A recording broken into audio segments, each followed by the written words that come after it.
함께하는 인터뷰에 저는 샤인입니다. 오늘 모신 분 말이죠. 우리의 정신 개조를 확실하게 해주기 위해서 아주 그냥 혼쭐 내주러 오신 분입니다. Journey 잘 들으셔야 돼요. 그리고 Journey랑 결을 같이 하는 우리 돈님만세 시청자 여러분들도 귀 쫑긋 세우고 들어주세요.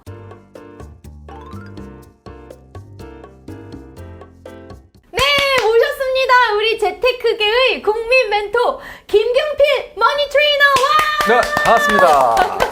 아유, 오늘은 또 여기 많은 분들이 앉아 계시니까 더 긴장되는 것 같네요. 아이, 그냥 하나도 긴장 안 돼 보입니다. 아유, 긴장 엄청 하고 있어요, 지금. 네. 와, 아니 작가님. 네. 저희 이미 베스트 프렌드 된 것 같아요. 저희 돈님만세에 세 번째 출연하신 분은 세 번째. 유일무이 하십니다. 역사상 처음인가요? 완전. 그리고 앞으로도 없을 것 같아요. 아, 그래요? 영광입니다, 진짜. 이 정도면은 뭐죠? 이 정도면? 저희 돈님만세 고문. 인터뷰가 고문이라고?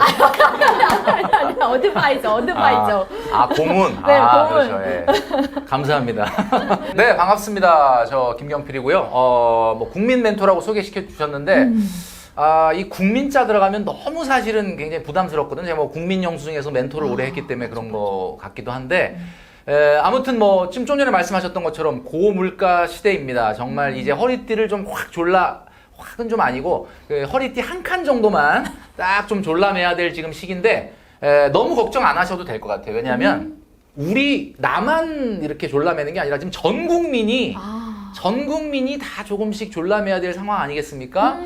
이럴 때는 좀 덜 힘들어요. 같이 하니까. 아니, 같이 하니까. 나만 라면 먹는다 그러면 참 서글픈데 나도 라면 먹냐? 너도 라면 이렇게 되면은 이거는 괜찮거든요. 그래서 요럴 때 한번 우리가 말씀하셨던 것처럼 정신 개조까지는 아니라 하더라도 뭔가 한번 허리띠를 좀 졸라매고 이 위기를 좀 넘어갈 수 있는 그런 지혜를 오늘 좀 나눴으면 좋겠습니다. 와, 그런 의미에서 작가님 따끈따끈한 책을 써주셨어요. 맞아요. 예. 아니, 제목이 대박이에요, 여러분. 오늘은 짠테크, 내일은 플렉스. 네. 와. 그러니까 사실 우리 작가님이 지난번에 여기 와주신 이후로 시장 판도가 되게 많이 바뀌었어요. 맞습니다. 예. 그러니까 저희한테 딱 보라고 쓰신 것 같아요. 어떻게 보면 지금. 그렇다고 봐야 되겠죠, 아무래도. 요거는 제가 샤이니 선생님한테 이게 딱 지금 처음 나온 초판의 첫 번째 책, 오늘 저도 처음 받았거든요.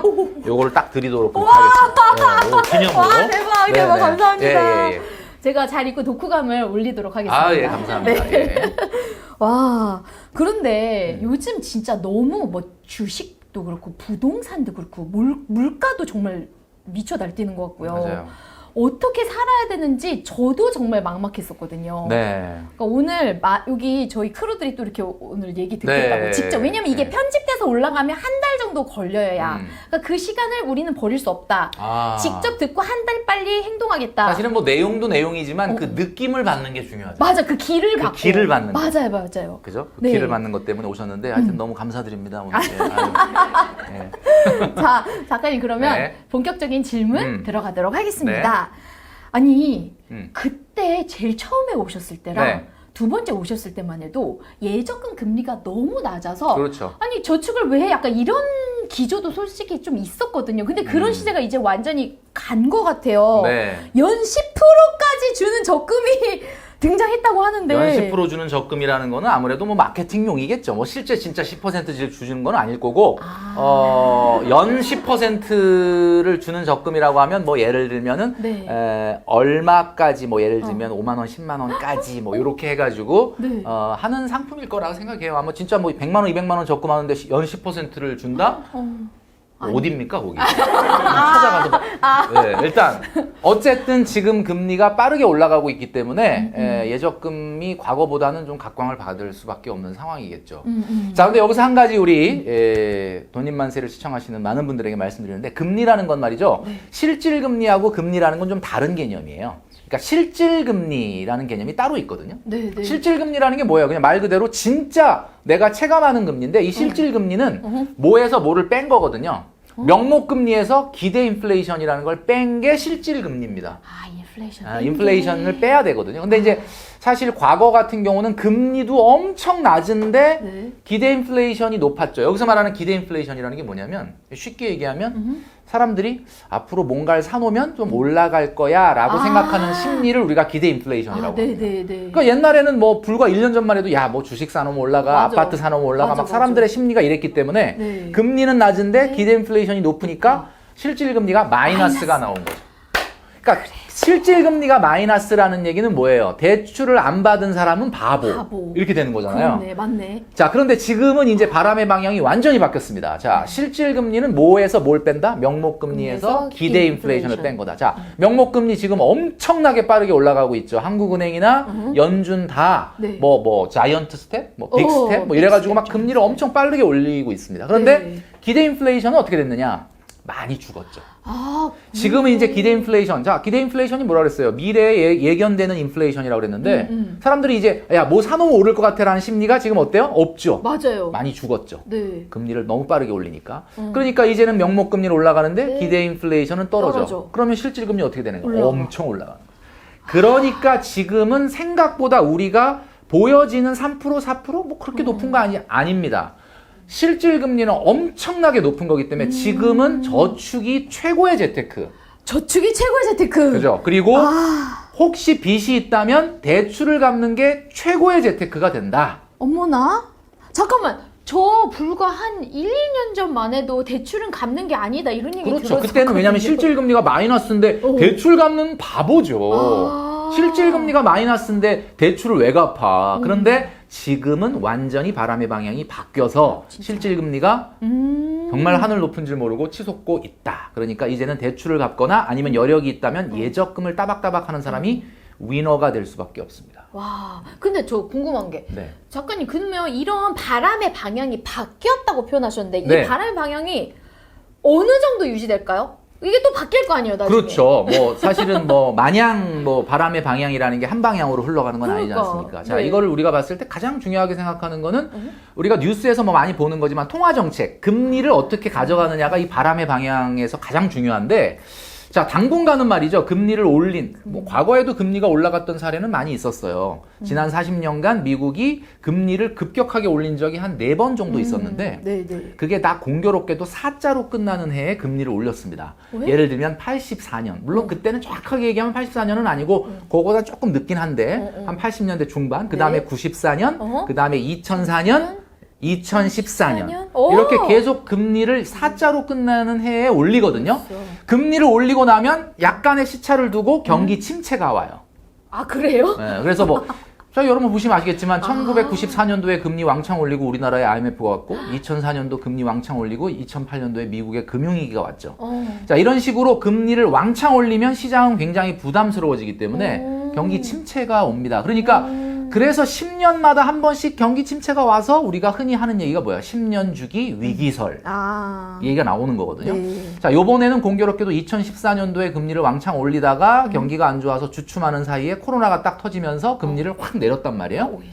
그랬다가 이번에 이제 다시 못 올렸던 금리를 다시 이제 올리는데 그 속도가 장난이 아닙니다, 지금. 뭐 0.75%를 한꺼번에 올리질 않나.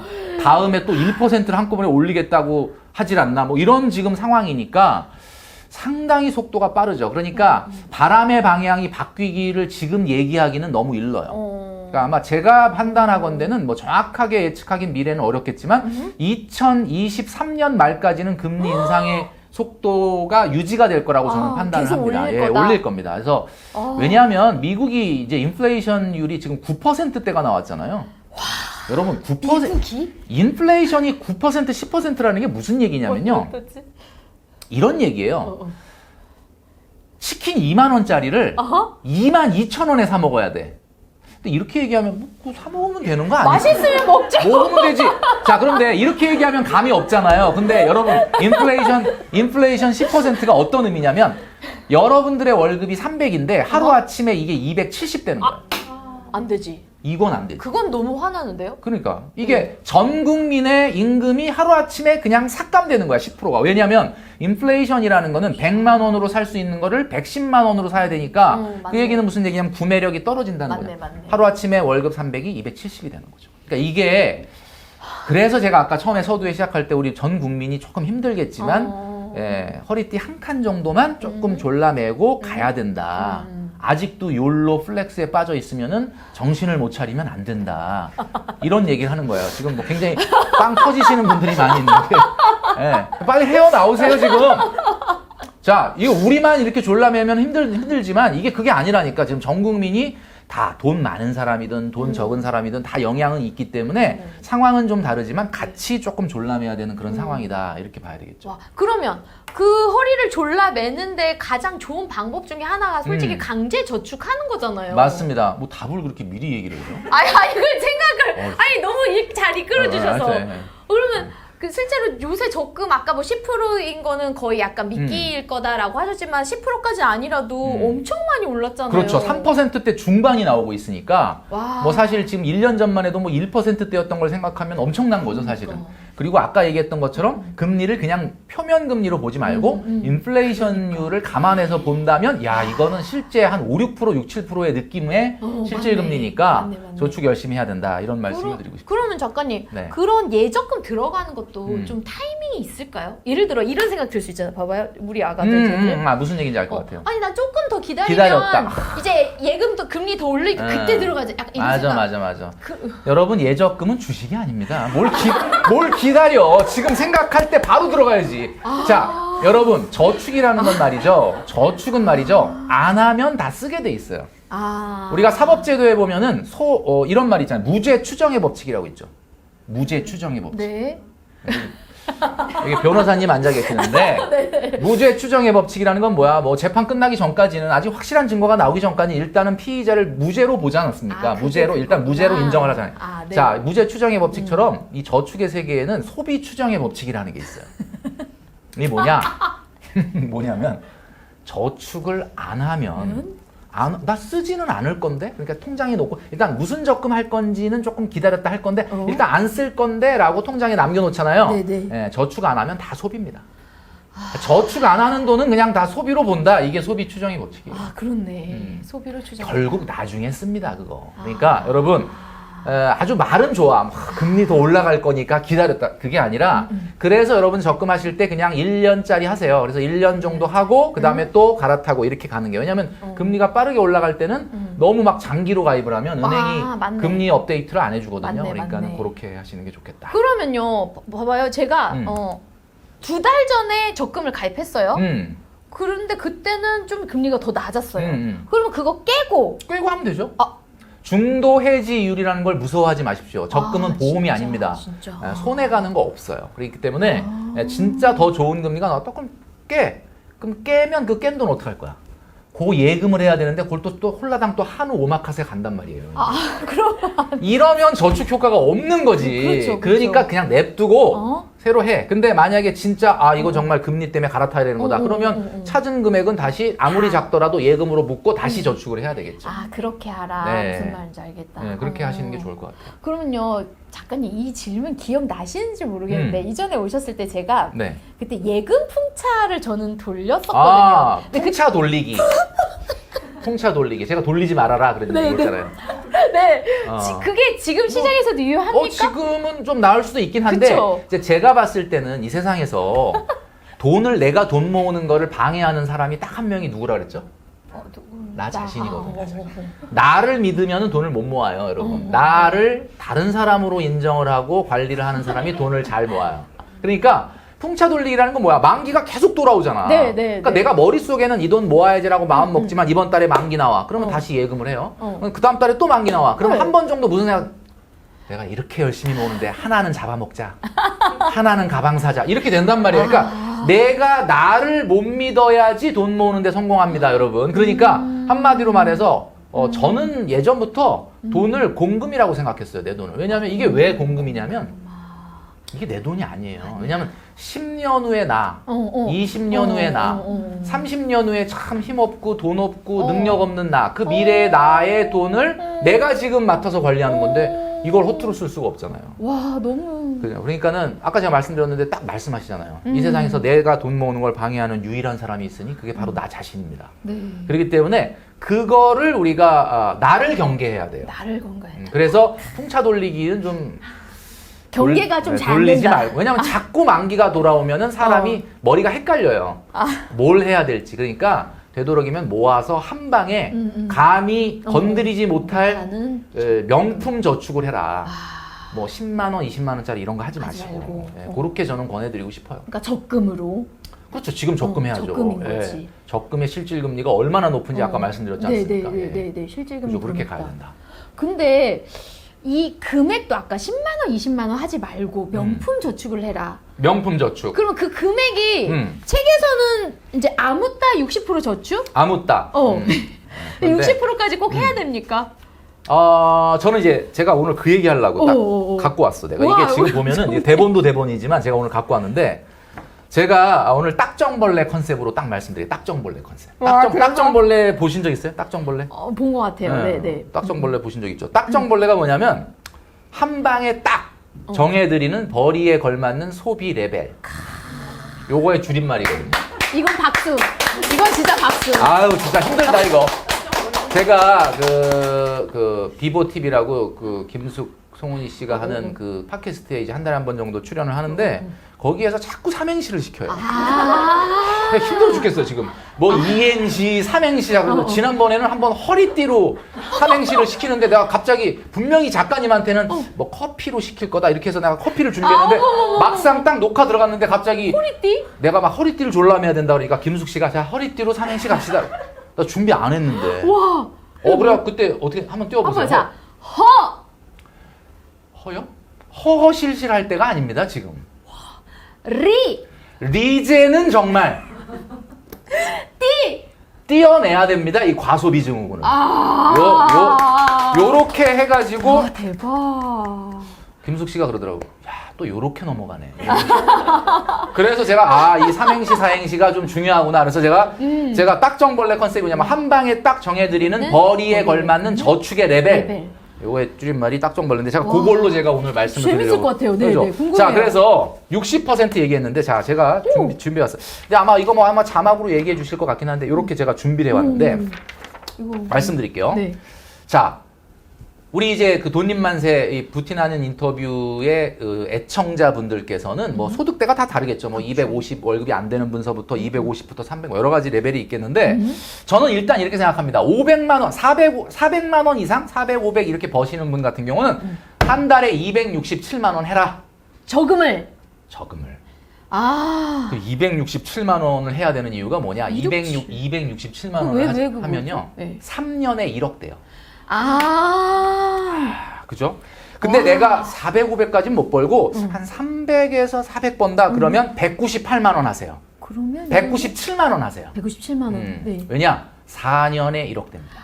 4년에 1억. 이렇게 요거는 좀 해보자. 근데 내가 250에서 300 정도 번다. 뭐 이런 분들은 157만 원 해라. 그럼 이거 5년에 1억. 5년에 1억 됩니다. 5년에 1억. 자, 그래서 요렇게 말씀드리면 나 월급 250 그러니까 밖에 안 되는 사람은 어떡하냐 이렇게 말씀하시는 분들이 너무 많거든요. 네. 근데 250만 원을 버는 분들이 첫 번째로 저한테 하는 얘기가 네. 그럼 250 버는데 나는 그러면 어떻게 내가 157을 저축하냐. 네. 250 버니까 1억 빨리 모아야지.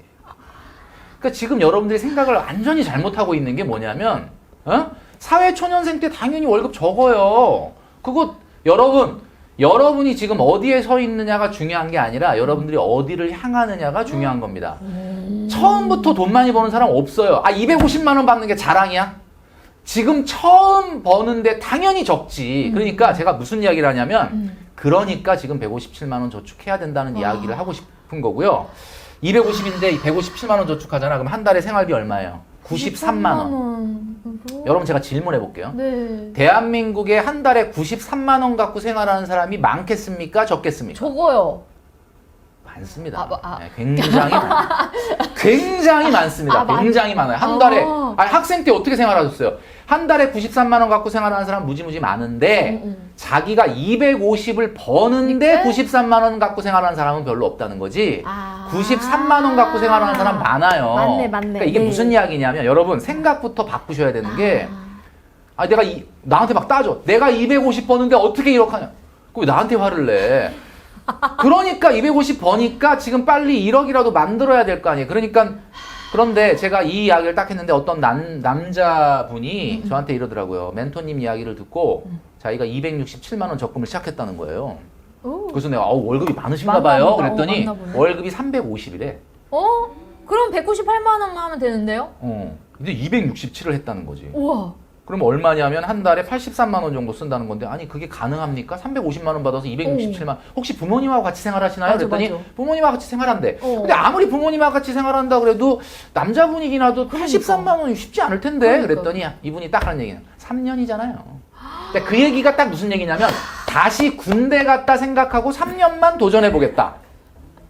이분 아마 군대 3년 안 갔다 왔을 것 같은데 하여튼 뭐 2년. 이 스피릿이 좋지 않습니까? 저는. 맞아. 근데 여러분 3년이잖아요. 3년이니까 한번 도전을 해보겠다라는 거야. 평생 하겠다는 것도 아닌데 인생에서 이런 시기에 3년을 못하냐. 3년 후에 이분이 느끼게 될 엄청난 성취감에 저는 박수를 보냅니다. 여러분 지금은 말이죠.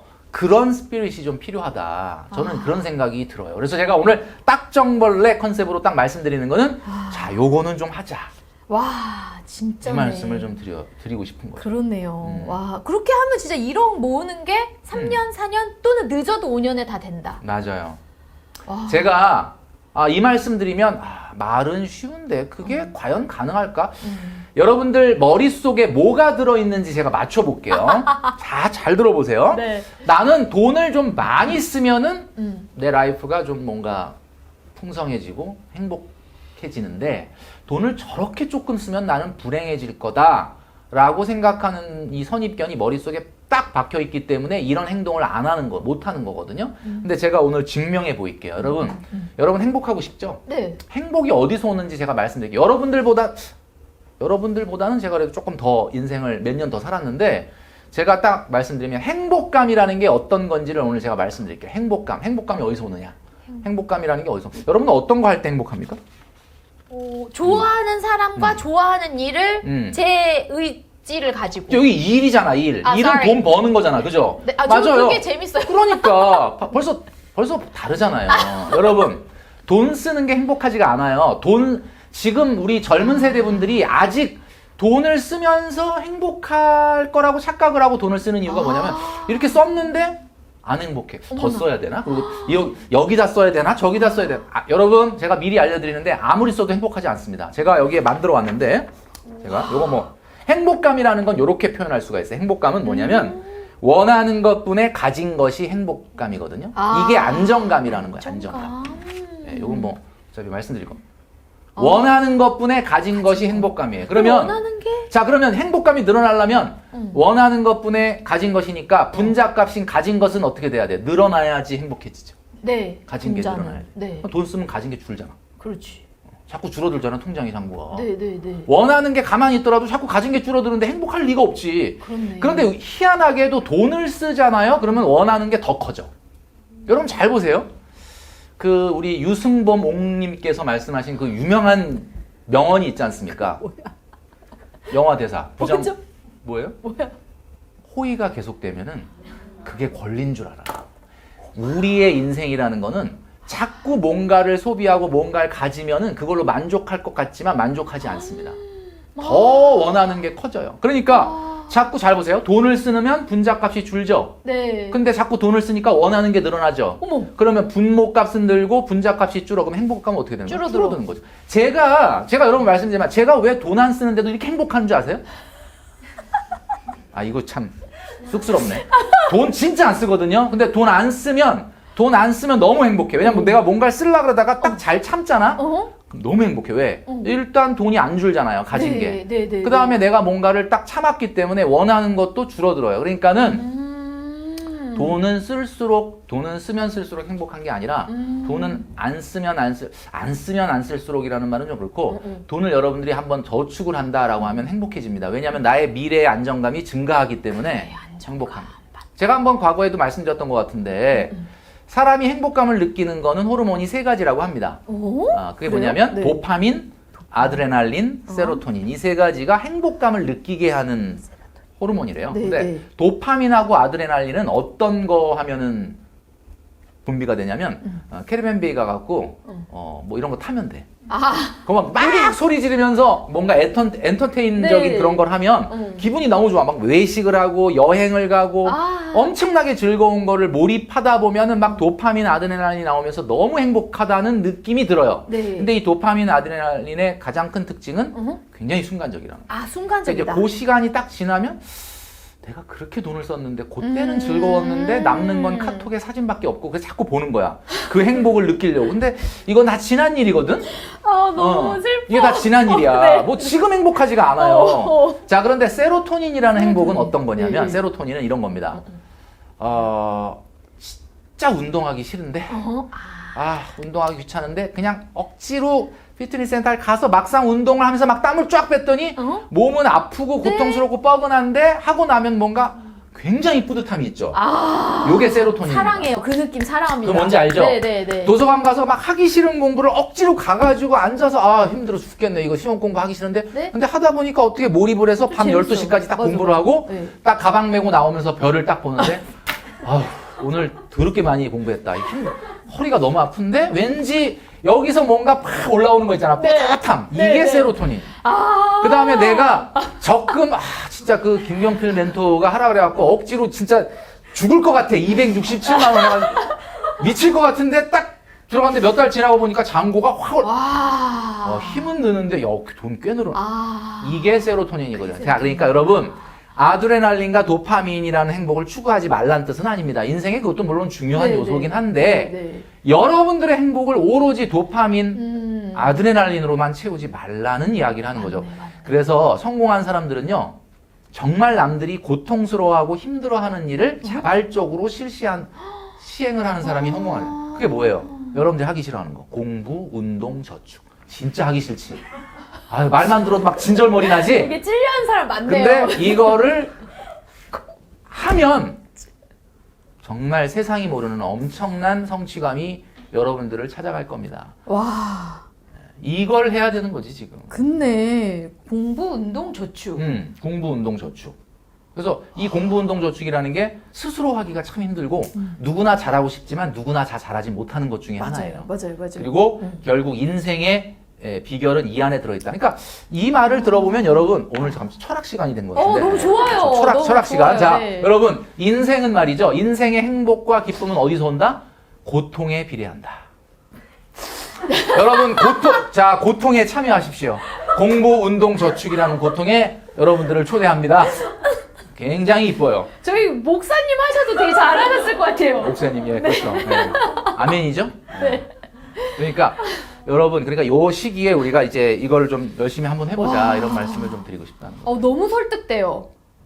바로 해야 될 것 같아요. 제가 김경필 작가님을 저 대학생 때 만났으면 더 큰 인물이 됐을 것 같아요, 진짜. 누가? 본인이? 제가 대학생 때 작가님을 이미 만났으면 굉장히 큰 인물이 됐어요. 아니, 와, 그러면 작가님 말씀대로 이렇게 아까 그 금액별로 저축을 했어요. 그래서 네. 그 목표에 달성했어요. 1억에. 이렇게. 그럼 그 다음에는 재테크를 어떻게 해야 돼요?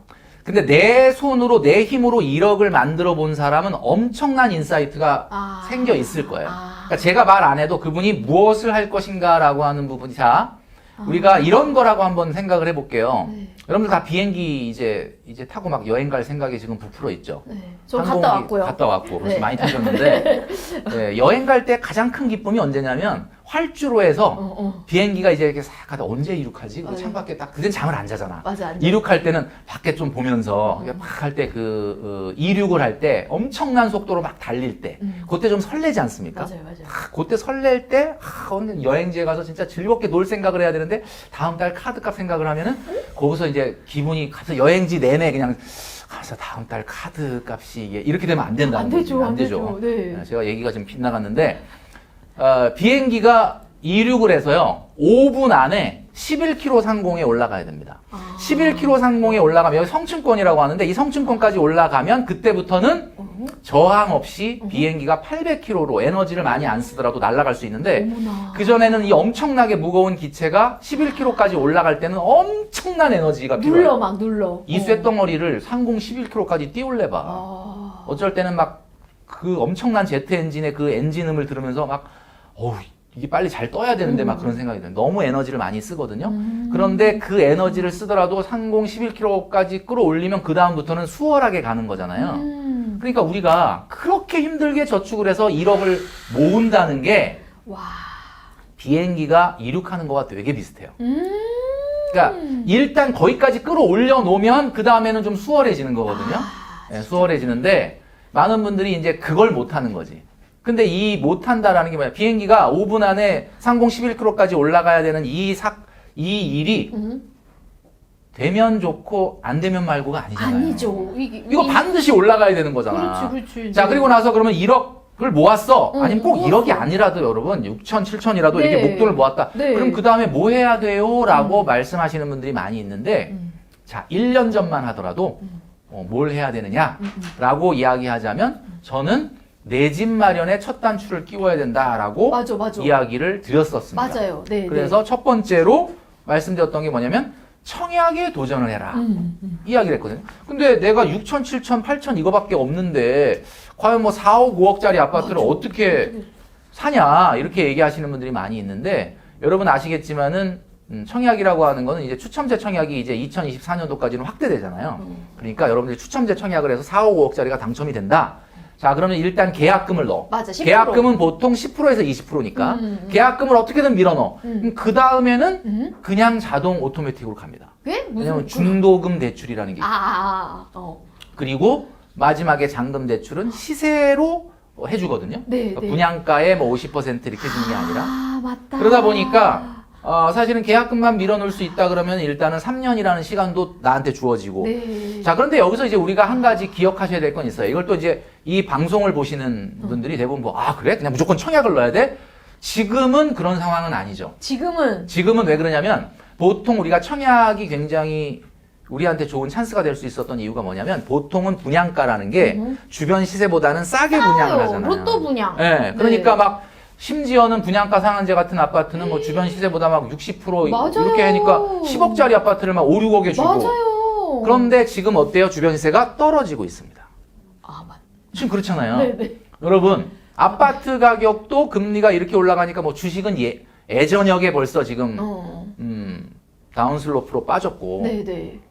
이제 그 다음에 이제 집이 지금 떨어지고 있는데 집값이라고 하는 거의 조정은 조금 당분간 더 있을 거라고 보거든요. 그러니까 지금은 청약을 하는데 여러분들이 옛날보다는 스트라이크 존을 조금 좁혀야 됩니다. 옛날에는 집값이 하도 빨리 오르니까 그냥 아무거나 당첨되면 다 돈 번다. 그런데 지금은 아니에요. 그러니까 지금은 정말 입지가 이건 너무너무 인기 있는 거다라면 해야 되겠지만 좀 그게 아니고 애매하다 그러면 이제 주변 시세가 떨어질 거기 때문에 네. 조금 기다리면서 실탄을 모으면서 때를 기다려야 된다 와. 라고 말씀드릴 수 있어요. 그러니까 어쨌든 어느 정도 이렇게 자본이 모이게 되면은 이 자본소득으로 우리가 넘어갈 수 있는 재테크를 준비해야 되겠죠. 그게 이제 내 집 마련일 수도 있고 뭐 또 다른 걸 수도 있겠지만 일단은 그런 것들을 좀 준비해야 된다.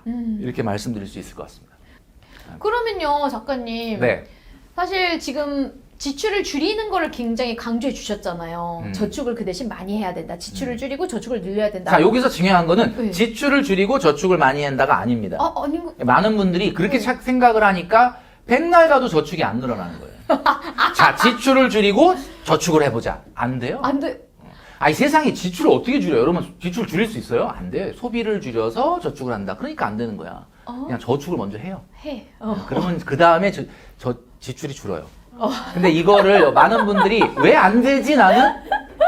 이게 왜 안 되냐면 제가 옛날에 직장 생활할 때 월급이 30만 원 오른다라는 뉴스가 딱 전해졌습니다. 네. 뭐 직원들이 뭐 난리가 났어. 이건 직급에 관계없이 월급이 다음 달에 다 30만 원 오른다. 그러니까 뭐 다 나가서 담배 피면서 야 뭐 골프 끊을까 뭐 살까 뭐 다 이러. 근데 나도 뭐 월급 30. 그래서 난 바로 그냥 어떻게 했어요? 무서워서 딴 생각 들까봐 신한은행 선능지점으로 걸어갔어요. 어머나. 그 당시에는 모바일이 없었기 때문에 네. 빨리 가서 무슨 저축을 했냐면 저 적금 38만 원짜리 하나 하러 왔다. 와. 그리고 빨리 가입을 했어. 아직 돈 받지도 않았는데. 안 왜 했는데도? 그러냐면 와, 대박.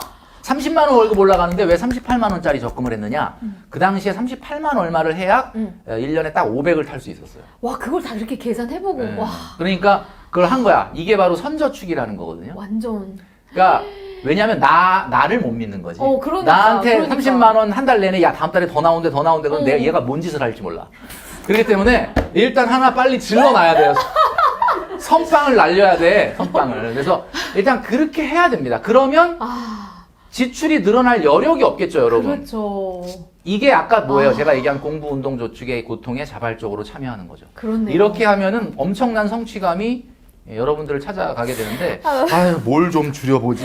이 세상에 줄일 게 어딨어. 어딨어. 그냥 저축하면 알아서 오토매틱으로 줄어듭니다. 네. 저축은 그래서 이렇게 해야 된다, 이거지. 자발적 참여, 진짜. 지금 방송해야 되는데 본인이 저 지금 본인이 너무 감정이입이 돼가지고 네, 감정이 적기. 너무 됐어요. 네, 그러니까. 와.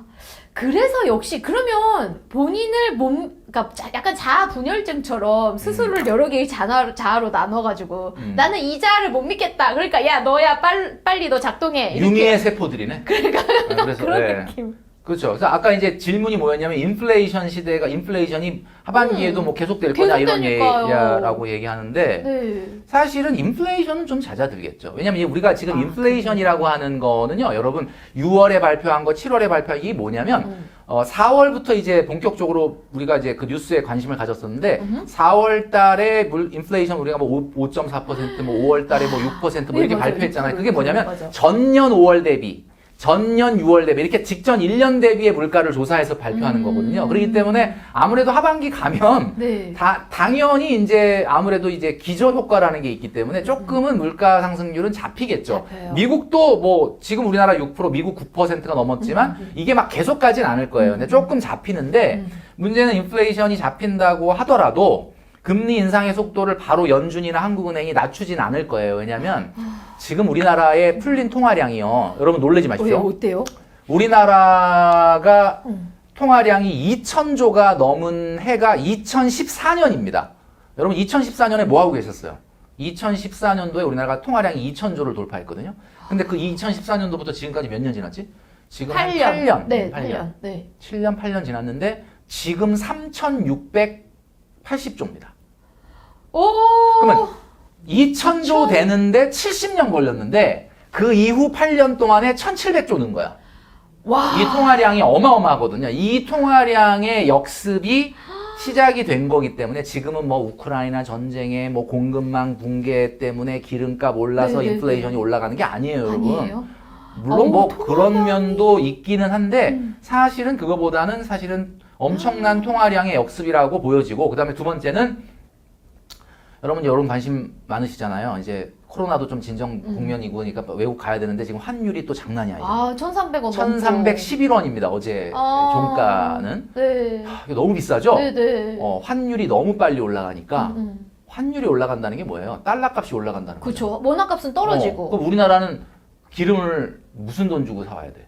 달러 달러 주고 사야 되잖아. 그럼 물가가 비싸질 수밖에 없고. 그다음에 신흥국 같은 경우, 신흥국이라는 건 여러분 제조업이 발달되지 않은 저개발 국가들 같은 경우는 생필품 같은 거를 이제 그 제조업이 없기 때문에 외국에서 사와야 되는데 사올 때 뭘로 사와야 돼? 달러로 사와야 돼. 그 나라들의 물가가 올라갈 수밖에 없습니다. 그러니까 이제 이런 생산자 물가가 올라간 게 시차를 두고 소비자 물가를 자극을 하니까 지금 올라가는 거거든요. 그러니까 네. 인플레이션이라고 하는 것은 당분간은 조금 그러니까 발표되는 소비자 물가 지수야 뭐 조금 완화되겠지만 당분간은 상당히 오랜 기간 동안 지속될 가능성이 있다.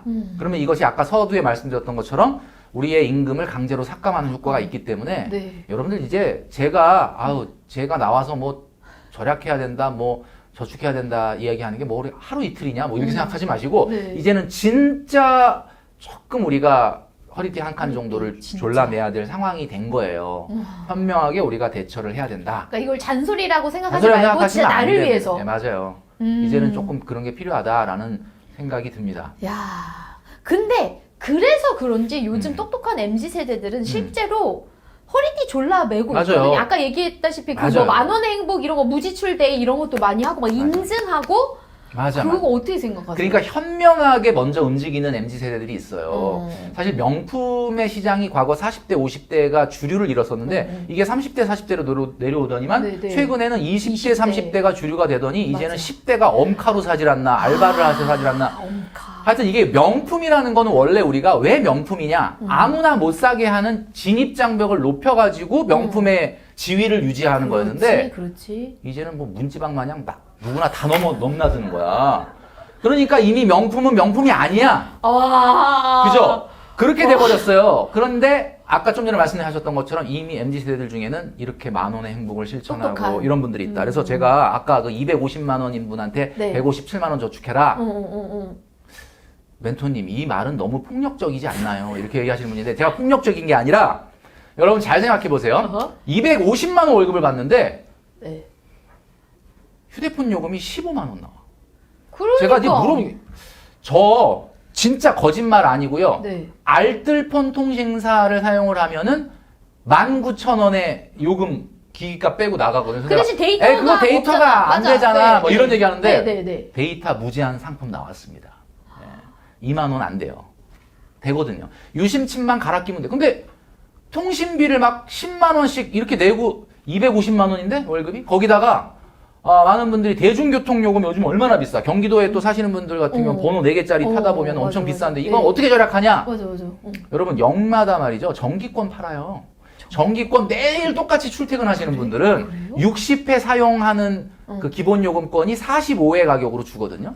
많은 분들이 그래? 그걸 모르시더라고요. 그러니까 이게 이걸 기본적으로 자 그래서 제가 말씀드릴게요. 통신요금과 네. 교통비는 소득의 5% 넘어서는 안 됩니다. 어. 통신비, 교통비는 그냥 코스트잖아요. 코스트. 그냥 길바닥에 네. 버리는 건데 네. 그거를 15만 원씩 쓴다? 이거 말이 안 되는 거죠. 이게 일단 돼야 되고요. 그 다음에 두 번째, 엥겔 지수가 1인 가구는 20% 넘으면 안 됩니다. 엥겔 엥겔. 지금 되게 많이 반성을 하고 해요.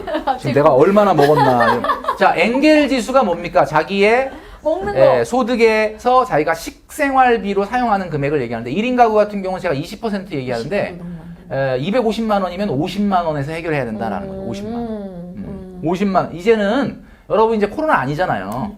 배달 같은 거 안 시켜도 되잖아. 네. 그러니까 이제는 50만 원 가지고 좀 해결을 해보자. 이렇게 이제 좀 말씀드리고 싶고 그 다음에 세 번째는 계절 지출이라는 거 있거든요. 계절 지출. 계절 지출이 뭐냐면 특정한 계절에만 쓰는 지출이 계절 지출이에요.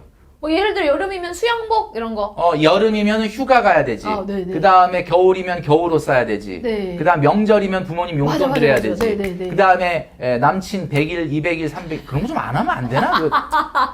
하여튼 뭐 그거 해야 되지. 그러니까 많은 분들이 그래요. 뭐 50일, 100일 그런 거 하지 마세요. 그러니까 헤어지는 거야.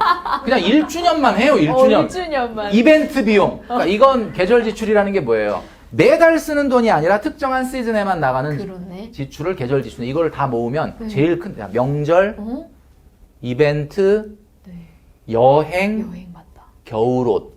요 네 가지가 우리가 크게 자동차 있으신 분은 자동차 보험료까지.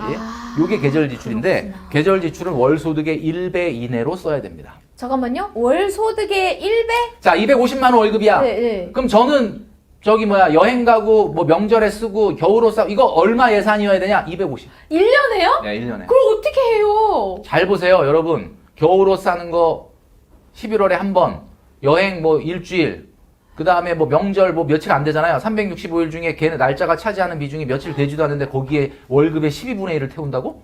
이게 무슨 이야기냐면 여러분 이런 개념을 안 갖고 있기 때문에 여러분들이 지금 돈을 못 모으고 있는 건데 많은 분들이 그래요. 나한테 따져. 네. 멘토님 내가 월급 250인데 그럼 난 언제 유럽 여행 가냐? 그렇지. 아니 비행기 값도 요새 250만. 250 돈 모아서 가세요. 계절 지출 250만 원 3년을 모아서 750에서 가세요. 이렇게 해서. 제가 여태까지 태어나가지고요. 네. 그 유럽 한 번, 미국 한 번 딱 갔다 왔는데 그게 다 출장이었어요. 그러니까 제가 여행으로는 갔다 온 적이 없거든요. 근데 이제 제가 뭐 멘티들이 많이 있는데 네. 카톡을 보면은 카톡에 공통적으로 있는 사진이 여행. 뭐냐면 그랜드 캐년. 그것도 많고 공통적인 사진이 그거야. 에펠탑. 유럽.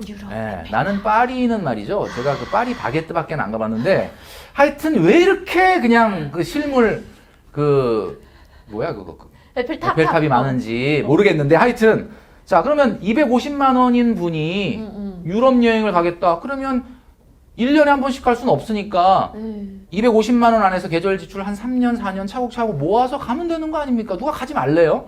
그러니까 결국은 이런 기본이 돼야 되는데 여러분들의 소비가 어디에 지금 기준이 맞춰져 있냐면 어디에 맞췄지? 내 소득에 맞춰져 있어야 돼요. 내가 이 소득이니까 당장은 요 정도를 쓰고 저축하자 이래야 되는데 내 소비의 기준이 지금 어디에 맞춰져 있어요? 인스타그램에 맞춰져 있어요. 내 친구가 어디 갔다 왔나? 내 친구가 뭘 먹었나? 내가 나랑 마팔하고 있는 그 사람들은 요즘 뭐 하고 사나? 아니 그게 왜 기준이 돼야 되나 이거지. 맞네. 그래서 저는 지금 이렇게 10,000원의 행복을 실천하고 있는 그런 많은 MZ 세분들 저는 응원합니다. 여러분들의 미래에 정말로 복이 있을지어다. 아멘이죠. 근데 제가 봤을 때는 또 그렇지 않은 분들이 많으니까 저는 이제 왜 제가 오늘 아주 단단히 마음 먹고 독서를 하려고 마음을 먹었냐면 네네. 제가 이런 말 하면 당연히 댓글에 욕하는 분이 있습니다. 네. 저를 쫓아다니면서 야 뭐 돈이면 다냐 뭐 이러면서 뭐 이런 얘기하는 사람 있어요. 근데 저는 이런 생각이 들어요. 내가 만약에 하는 말이 모든 사람에게 듣기 좋고 귀에 아주 행복한 소리가 아니고 어떤 사람한테는 귀에 거슬리는 한이 있더라도 네. 내 이야기를 듣고 단 한 명이라도 그 인생이 바뀔 수 있다면 전 독서를 할 겁니다. 그래서 이게 대단히 중요합니다. 제가 왜 그걸 젊은 시절에 겪었기 때문에 그래서 여러분 이 MZ세대들이 지금 인스턴트 문화가 가장 큰 문제예요. 인스턴트 문화가 가장 큰 문제다. 이 인스턴트 문화가 뭐냐면 이거죠. 뭐죠? 저는 30년 넘게 40년 가까이 그 컵라면을 먹었는데 네, 여러분 컵라면 그게 인스턴트잖아요. 그게 인스턴트잖아요. 네. 그래서 그냥 먹는데 이게 보통 한 3분 정도 육개장 라면 그거 딱 3분 이렇게 물 부고 기다리는데 뭐 누가 그걸 시간 재지는 않잖아. 그쵸. 이렇게 있다가 대충 3분 되면 먹잖아. 네. 저 여태까지 40년 동안 먹으면서 한 번도 이 라면이 먹으면서 꼬들이 아닌 적이 없어요. 다 꼬드릴 때 드셨구나. 그게 무슨 얘기냐면 이게 느낌상 이제 됐겠지 그러고 딱 먹으면 항상 꼬들이야. 그러니까 한국 사람은 그만큼 성격이 급하다는 거예요. 맞네. 3분도 못 참아, 3분도. 여러분도 마찬가지죠? 그런데 이 인스턴트 문화가 MZ 세대들한테 또 더 특히 강하거든요. 인스타그램이 인스턴트그램의 줄임말이에요.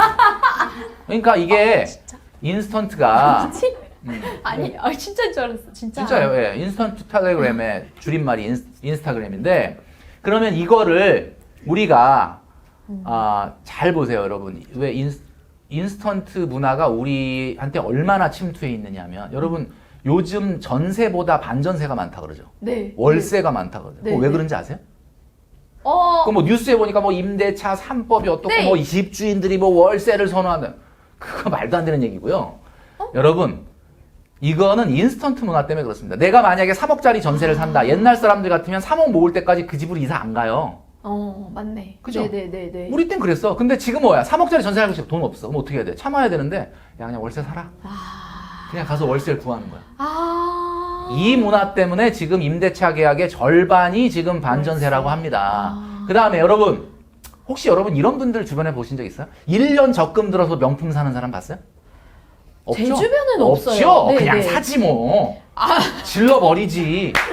그거였나요? 1년 적금 들어서 명품 사는 사람이 없어요. 그거 아니야. 그 다음에 3년 적금 들어서 자동차 사는 사람 봤습니까? 없어요. 그런 사람. 할부. 그냥 그렇지. 그냥 지르는 거지. 네. 그런데 제가 지금 말하는 것처럼 그래. 1년 적금 들어서 명품 가방 사보자. 3년 적금 들어서 자동차를 사보자라고 마음 먹고 저축을 하는 사람이 만약에 있다면 그 사람은 3년 딱 되면 자동차 안 삽니다. 오히려. 그리고 1년 딱 적금 들면 가방 사는 생각이 싹 없어져요. 이게 제가 해봐서 아는 거거든요. 이게 바로 돈이 주는 다른 느낌이라는 건데 돈이 여러분들에게 어떤 행복을 주느냐 그걸 써버렸을 때 행복이 아니라니까요. 이거를 깨달아야 돼. 이걸 깨달으면 안 쓰는 게 왜 행복한지를 알 수가 있습니다. 이게. 그래서 부익분 빈익분이 맞아요. 계속되는 건가요? 맞아요. 그래서 우리가 양극화라는 건 자본주의가 성숙해지면은 피할 수 없는 길인데 양극화가 왜 생기느냐? 많은 분들이 이렇게 궁금해하십니다. 양극화라는 게 왜 생기냐면요, 사회 구조의 문제가 아닙니다.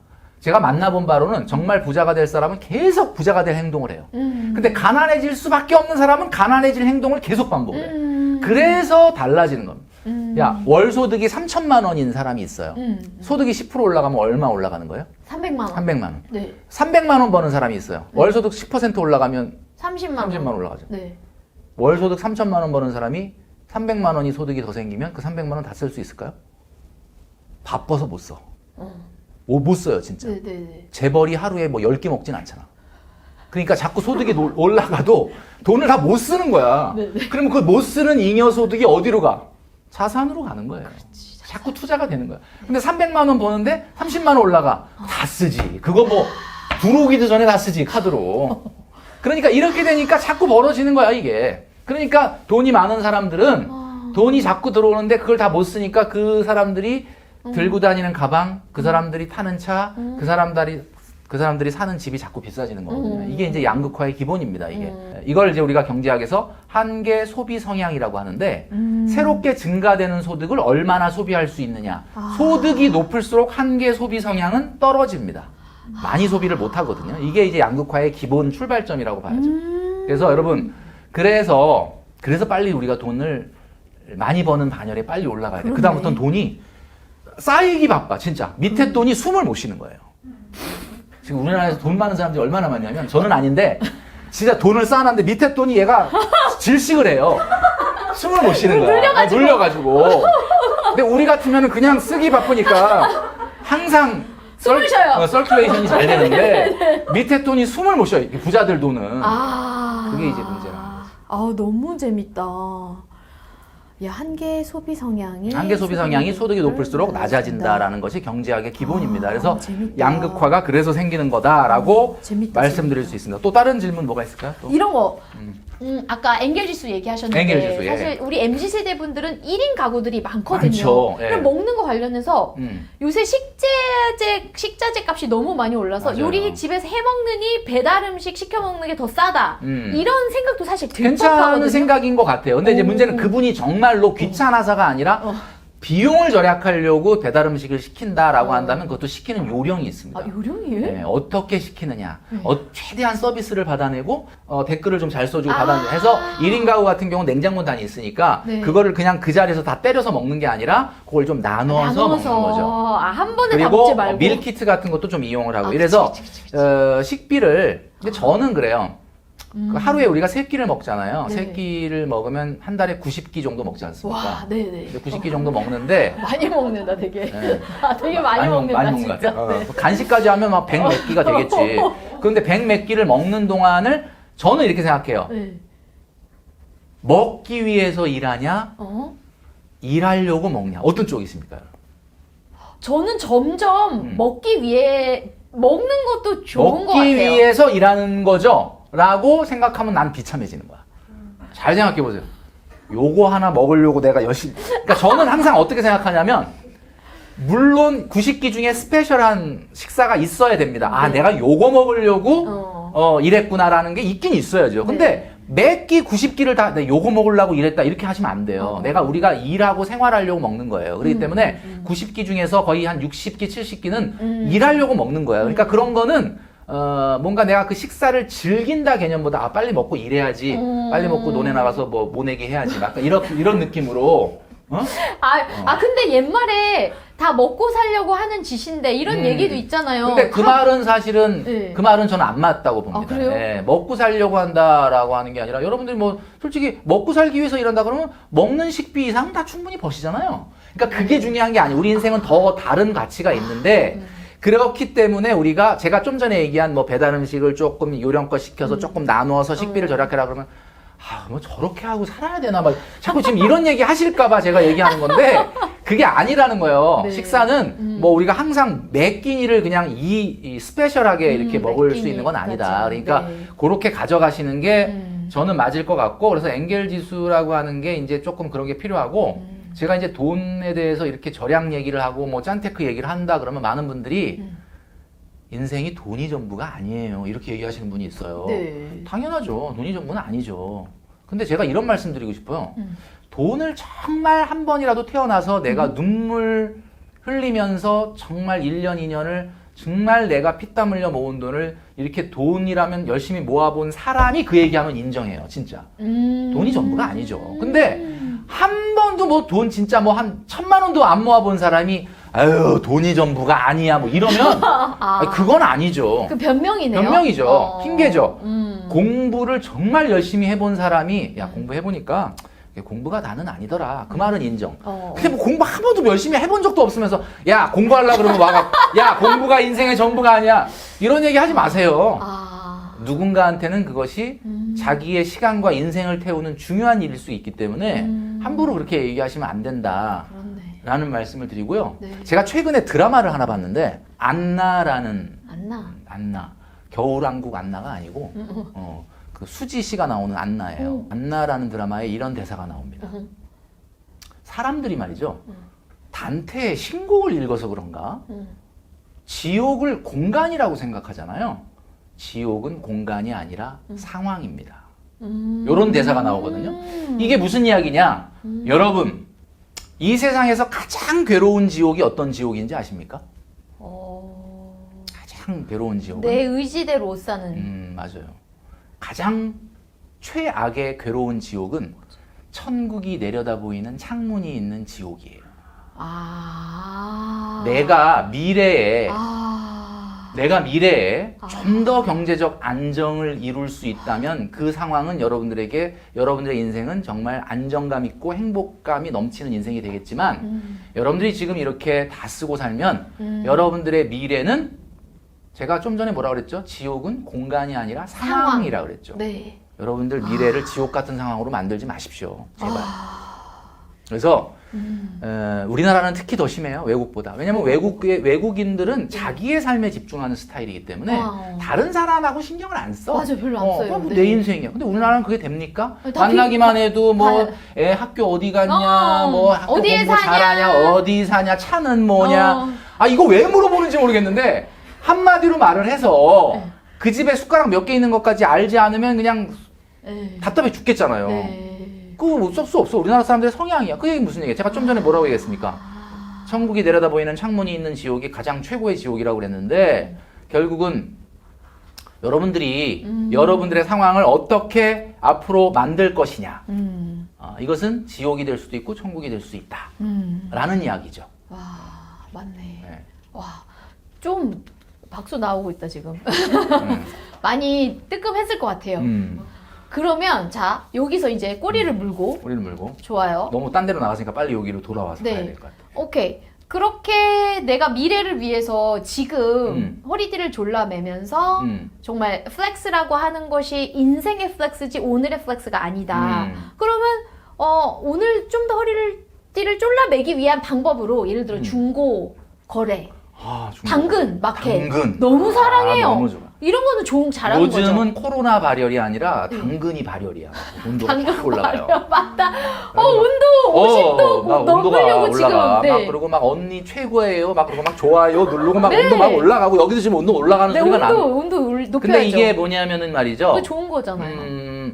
내가 당근을 열심히 쓰는 것을 다른 사람한테 이야기하고 보여주면서 내가 이렇게 온도가 높다라는 걸 보여주면 다른 사람 이거 생각보다 굉장히 알뜰하네. 알뜰한 게 아닙니다, 여러분. 여러분 잘 보시면요. 당근 온도 올라가는 거 조심해야 돼요. 왜냐하면 비싼 물건을 멀쩡한 걸 사가지고 싸게 팔아. 그러면서 나는 왠지 뭔가 알뜰한 것처럼 포장을 하는 경우가 굉장히 많다. 여러분 당근을 열심히 하잖아요. 그러면 당근 열심히 하면 3가지의 증상이 생깁니다. 증상이 생깁니다. 뭐냐? 첫 번째 증상. 첫 번째 증상은 비싼 물건을 과감하게 사. 당근으로 팔면 되니까? 팔면 되니까. 그러니까 옛날 같으면 고민을 할 거를 사. 뭐 안 좋은 건 팔면 되지. 이러니까는 어머나. 쓸데없이 돈을 많이 쓰게 돼요. 어머, 웬일이야. 그다음에 두 번째는 말이죠. 뭐지? 개취를 사야 되는데. 개취. 개인의 취향을 사야 되는데. 그쵸? 자꾸 대중의 취향을 사요. 아. 이거 내가 좋아하는 아니야. 이거는 이제 색깔이 너무 튀어서 못 팔 것 같아. 그러니까 이렇게 되는. 그러니까 결국은 자기 거를 사질 않는 거예요. 어머, 그거 너무 웃긴다. 그럽니다, 진짜. 많이 하다 보면 그렇게 돼요. 그다음에 세 번째, 무슨 물건을 샀는데 열심히 안 써. 비닐도 안 뜯어. 이거 팔 수도 있으니까 조심조심해서. 설마. 아, 진짜예요. 그래서 자, 이게 무슨 얘기냐? 어머. 당근이라는 것이 옛날에 아나바다 운동처럼 정말 절약의 아이콘이 된다면 좋겠지만 자칫 잘못하잖아요? 그러면 나 당근 거래 엄청나게 해. 비싼 물건 비싸게 사서 좋은 사람한테 싸게 팔고 나는 칭찬받고 온도 올라가고. 이거죠. 그러니까 이제 현대인이라는 게 어디서 이렇게 칭찬을 받는 게 사실은 쉽지가 않다 보니까 누군가한테 박수 받으면 이렇게 좀 뿌듯하잖아요. 그러니까 좋은 일 하는 거야, 좋은 일. 그러니까 좋은 언니 되는 거야, 그냥. 그리고 나는 돈 허투루 쓰는 거야. 어머. 그래서 여러분 조심하셔야 됩니다, 당근을. 와, 이렇게 생각해보지 않았어요, 정말. 근데 정말 집에서 내가 오랫동안 막 3, 4년 동안 안 쓰고 있던 물건을 파는 거는 그런 건 좋다. 그런 건 좋죠. 아. 그런 걸 현금화 한다는 거는 굉장히 좋은 거죠. 근데 이제 그런 걸로 시작을 해서 이제 입문을 하다가 나중에 그 지경까지 가는 거예요. 지경까지. 99도까지 가는 거야. 막 끌어. 당근 온도가. 그렇게 되는 거예요. 아니 저는 실제로 거래하면서 99도인 사람들은 되게 신뢰하고 더 이렇게 하거든요. 그렇지. 네, 맞아요. 네, 근데 그 개인적으로 봤을 때는 좀 바보 같은 일이 그래서 저는 있습니다. 당근을 거래할 일을 안 만드는 게 맞다. 어머나, 맞네. 저는 그런 생각이 들어요. 그래서 맞네. 여러분들 그 쇼핑의 영수증을 보시다 보면은 정말 잘 샀다라는 쇼핑의 영수증도 있지만 당근에 내보낸다는 것 자체는 뭐예요? 일단 안 사도 될 걸 샀다는 뜻이잖아요. 그렇네, 맞네. 그래서 맞네. 아까 제가 그 소비 추정의 법칙, 무죄 추정의 법칙 얘기했던 네, 것처럼 네. 한 가지 더 사법제도에 보면은 그 삼심제도라고 있죠. 우리가 첫 번째 재판하고 하고, 나서 항소하고, 그 다음에 뭐, 재심하고 네. 그 다음에 이제 대법원까지 가고 막 그러잖아요. 맞아, 예. 그래서 우리도 쇼핑을 할 때 이제는 결제하기 전에 결제 삼심제도를 해보자.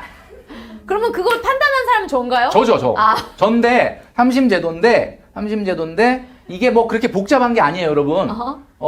근데 뭐 내 물건 하나 사는데 그렇게 복잡하게 해야 되냐? 아니, 그렇게 너무 복잡하게 할 거 세 번만 심사하고 결제 버튼을 누르라는 거예요. 일단 장바구니에 담아요. 오케이, 일단은 받아. 법정에 세워야 돼. 일단 장바구니에 담아. 그냥 사지 마, 제발. 장바구니에 담아요. 너무 웃겨, 네네. 그러면 담는 것만으로도 뿌듯할 때가 있어, 어떤 때는. 왠지 산 것 같아. 그리고 결제하는 거 까먹는 경우, 그러면 땡큐지. 자, 근데 하고 나서 이제 첫 번째 심사, 1심은 뭐냐면, 1심은 나한테 물어봐요. 정말 필요한 거냐? 정말 필요한 거니? 아니, 필요하지도 않은 걸 사는 사람이 어디 있냐라고 얘기할지 모르지만 아닙니다, 여러분. 정말 필요하지도 않은데 사는 게 현대인이에요. 싸면 그냥 사잖아. 그러니까 잘 보세요. 싫어. 진짜 필요한 거냐라는 것은 네. 있으면 좋은 것이 필요한 게 아니고 없으면 안 되는 게 필요한 거죠. 없으면 불편한 정도가 아니라 없으면 안 되는 거. 안 되는 거. 그게 필요한 거예요. 자, 그러면 통과가 됐다. 맞아. 이거 없으면 안 되는 거야. 통과. 오케이. 1심 통과야. 그럼 2심 딱 가죠. 네. 고등법원으로. 딱 가면 2심에서 뭘 물어봐야 되냐? 예산은 있느냐? 이걸 물어봐야 돼요. 제가 늘 강조하는 게 예산이잖아요. 네. 뭐 소비 예산, 뭐 무슨 예산은 예산, 있는. 외식비 예산, 뭐 쇼핑 예산. 예산이 있어. 어? 그러면 또 통과죠. 근데 이거 말고 또 뭐가 있어요, 사실? 자, 이렇게 이제 통과가 돼. 예산도 있고 진짜 이거는 없으면 안 되는 거다. 마지막 세 번째가 이제 대법원 판결을 남겨놓고 있는 거지. 그쵸. 근데 그거 뭐. 그 대법원 할게 판결이 없는데? 바로 이겁니다. 뭐죠? 대체제는 없느냐? 대체제. 네. 대체제가 없느냐를 물어봐야 돼.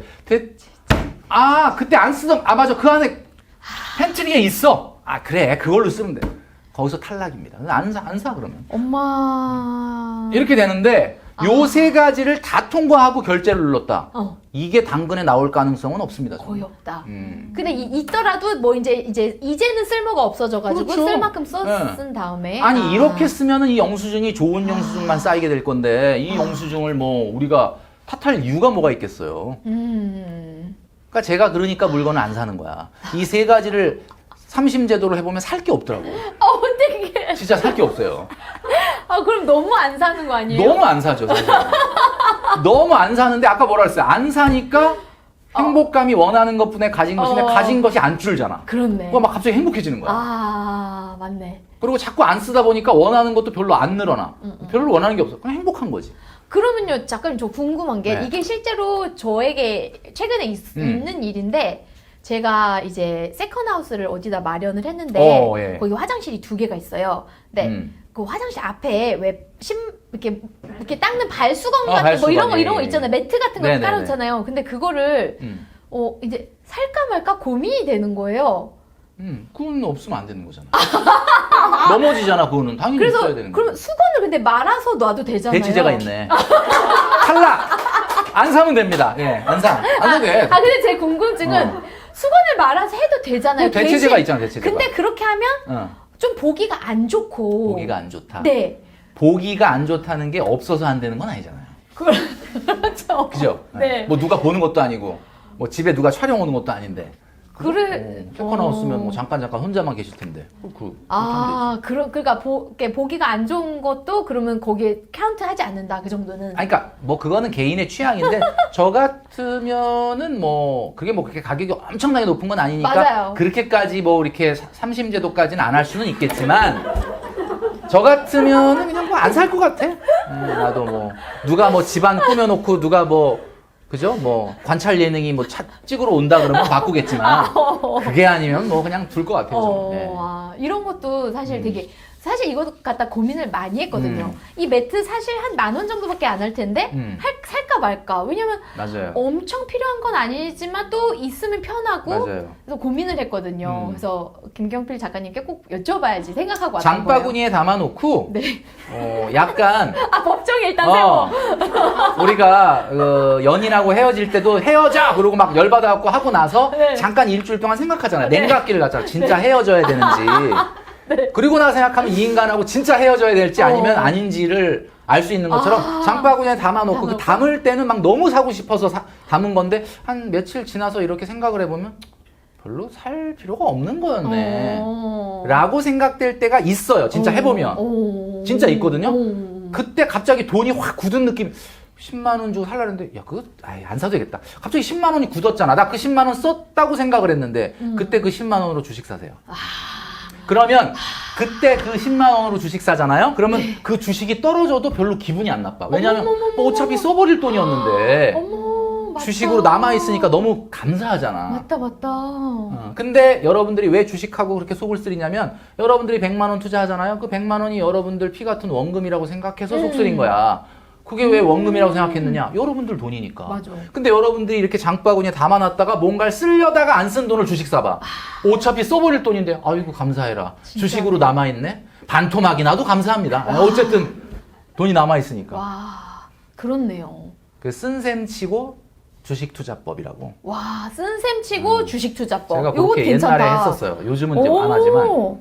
쓴셈 치고 주식 요거 한번 투자법. 해보세요. 재밌습니다. 그러면은 주식 투자 이런 돈이 돈을 벌어요. 왜냐면 이런 돈이 돈을 버는 이유가 이렇게 뭐 신경을 안 쓰니까 맨날 들여다보면서 속 끓이고 신경 쓰고 뭐 자 그래서 이제 주식 얘기 이제 지금 맞아. 들어가려고 했죠. 네, 맞아요. 이 애증의 주식 지금 어떻게 해야 되나? 그러니까 주식이 정말 지금 한 1년간 만신창이 최근에는 완전히 이제 바닥인 줄 알았는데 네네. 땅을 파고 들어가는 느낌이란 말이죠. 제가 사실은 뒷걸음질 치다가 가끔 쥐를 잡는 경우가 있는데 작년에 우리 돈님만세 나와서 9월 14일 날 녹화했을 때 제가 두 마디를 했잖아요. 9월 14일 날 제가 이 사진 갖고 왔는데 전 영상에서 제가 뭐라 그랬냐면 그 당시에 1160이었어요. 코스피가. 그때 제가 뭐라 그랬냐면 지금부터 주식하면 안 된다.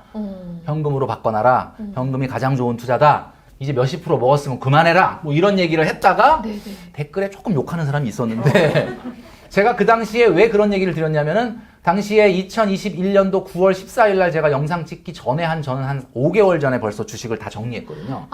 근데 주식을 안 해요. 네. 안 하는데 돈님만세에서 나오라 그래서 나와서 그때 이제 주식 좀 그만하고 이제 조정이 올 거니까 맞아. 기억나요. 기억나시죠? 네. 그래서 네. 이제 그만해라 라고 얘기를 했는데 네. 제가 이제 그때는 얘기를 못했지만 딴 방송에 나가서는 2,400까지도 갈 수 있다 이렇게 얘기했다가 거기서도 진짜요? 뭐 이렇게 놀랬는데 지금 여러분 2,400 같지 않습니까? 네. 그러니까 지금 그 시기가 온 거야.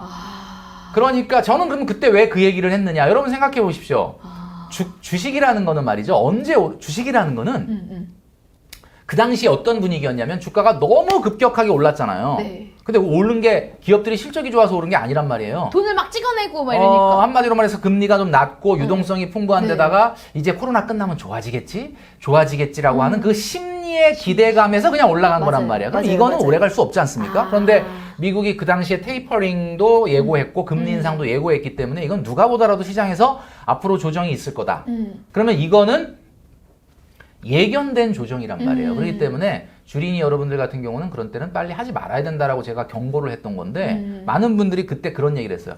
아유, 근데 이미 알려진 악재는 악재가 아니다. 맞아. 이미 그런 거 다 주가에 반영된 거다. 이런 얘기를 하셨는데 그런 댓글도 있었어요, 실제. 맞아. 예. 근데 저도 뭐 30년간 주식시장을 관찰한 사람으로서 물론 뭐 그 말도 맞긴 한데요. 늑대가 나타난다고 아무리 예고를 하더라도 늑대가 나타나면 또 놀래요. 그러니까 무슨 얘기냐면 늑대가 나타날 거다라고 얘기해. 물론 아무런 걸 모르는 상태에서 갑자기 늑대 나타나는 것보다는 덜 네. 놀랬지만 네, 네, 네. 그래도 늑대 나타나면 놀랍니다. 이게 시장이거든요. 네, 네. 그래서 이거는 저는 그래서 2,400까지 떨어진다고 예견을 했던 거예요. 그러니까는 저는 말만 그렇게 하지 않고 저도 몸소 실천을 했어요. 그렇지, 그렇지. 저는 6개월 전에 먼저 주식을 빼버렸고 1년을 넘게 주식 투자를 안 했는데 그러니까 주식에 돈이 안 들어가 있으니까 어때요?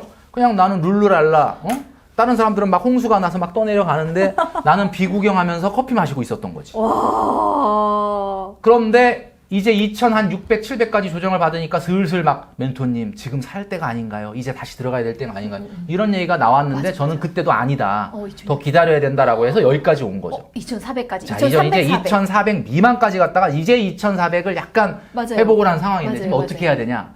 저는 이렇게 말씀드리고 싶습니다. 어허?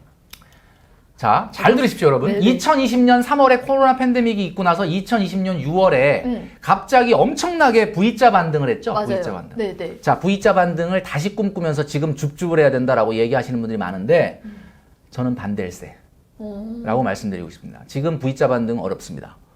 그러면 U자 반등이라도 어떻게 안 되나요? 네. 전 U자 반등도 어렵다고 봅니다. 소문자 유는 어때요? 소문자 U도 어렵다고 봅니다. 어렵다. 제가 판단하건데 주식은 언제 사야 되냐면요. 우리가 터널에 딱 들어와서 깜깜한데 아 힘들다. 그러니까 주식은 항상 그 다음 스테이트를 반영을 하는 거기 때문에 맞아, 맞아. 우리가 지금 어두운데 저기 보니까 터널이 끝날 것 같아. 그때 사야 되거든요. 아. 근데 지금은 어떤 시기냐면 딱 터널에 들어왔는데 깜깜해. 아무것도 안 보여. 아 지금 그런. 그러니까 아직은 단계구나. 아닌 거예요. 아. 아직은 아닌 거고요. 아. 항상 주식이라는 건 미래의 기대감을 반영을 하는 거기 때문에 조금 더 저는 시간이 필요하다고 보거든요. 당분간은 V자 반등이나 U자 반등은 없고 L자로 갈 가능성이 많다. 당분간 회복이 안 될 가능성이 높기 때문에 제가 한번 진짜 지금 좀 주워 담아야 됩니다라고 할 때는 제가 돈님 만세 알려드릴게요. 아. 네, 어떻게 알려주실 그때 사인을 건가요? 할 테니까 뭐 제 유튜브든 말씀드릴 테니까 아니면 뭐 자막으로라도 이렇게 지금 김경필 멘토가인데 지금 숟가락 얹어야 된다고 한다. 아 쇼츠로 유튜브 쇼츠로라도. 네. 그러니까 지금은 아직은 아닌 것 같아요. 아 잠깐. 그럼 저 궁금한 거. 음. 그럼 이런 건 어때요? 그러니까 지금 주워 담는 건 아니더라도. 정확히 언제 오를지를 모르니까 지금부터 분할 매수를 조금씩 나눠서 자, 사는 제가 거라고 그게 왜 안 되는지 말씀을 드리도록 하겠습니다. 제가 그럴 줄 알고 자료를 또 준비해왔죠. 내가 오늘 엄청나게 준비해왔네. 잠깐만요. 웬일이야. 좀 끊고 잠깐만. 이런 질문이 나올 줄 아셨구나. 알았어요. 오, 신기하다. 코스피를 한번 놓고 봤을 때 코스피의 10년 투자 수익률을 뽑아봤거든요. 코스피의 10년 투자 수익률. 믿을 수 없어요. 2022년 6월 종가 대비 정확하게 10년 전이면 2012년 6월 종가죠. 네. 뽑아보니까 네. 1854포인트였던 것이 2332포인트까지 갔으니까 수익률로 보면 코스피 수익률은 25.7%입니다. 10년간 25.7%가 오른 거예요. 이거 오른 거 맞아? 이거 뭐야 이거? 10년 투자 수익률이 25.7%인데 같은 시기에 예적금 수익률은 34.3%입니다. 아니 잠깐만 예적금 이런 데가 어디 있어요? 10년 동안 투자했으니까. 10년 예적금을 10년 그러니까 예금과 적금을 복리로 그럼요. 계속 투자했을 때 아니 뭐 코스피도 당연히 복리지. 뭐 어차피 이렇게 봤을 때 자 결국 10년 수익률이 25.7%밖에 안 돼요. 근데 우리는 왜 주식이 오르는 걸로 착각을 하느냐? 삼성전자 때문에 그래요. 그러니까 삼성전자가 여러분 코스피에 삼성전자가 차지하는 비중이 몇 %였느냐? 과거에는 30%가 넘었던 적도 있어요. 물론 지금은 20%가 안 되지만은 시가총액에서 그러니까 삼성전자가 몇 % 올랐느냐? 요거는 기준이 좀 다른데 코스피의 주요 종목 10가지 중에서 2012년 말 2012년 3월 말 기준으로 10년 수익률을 보니까 삼성전자가 173% 올랐어요. 10년 동안. 와. 그리고 네이버가 317%. 와. 자, 요 두 개 딱 빼고 나머지 포스코, 현대차, 한국전력, KTNG, 현대모비스, 현대상선, 대한항공, 삼성생명 다 반토막 났습니다.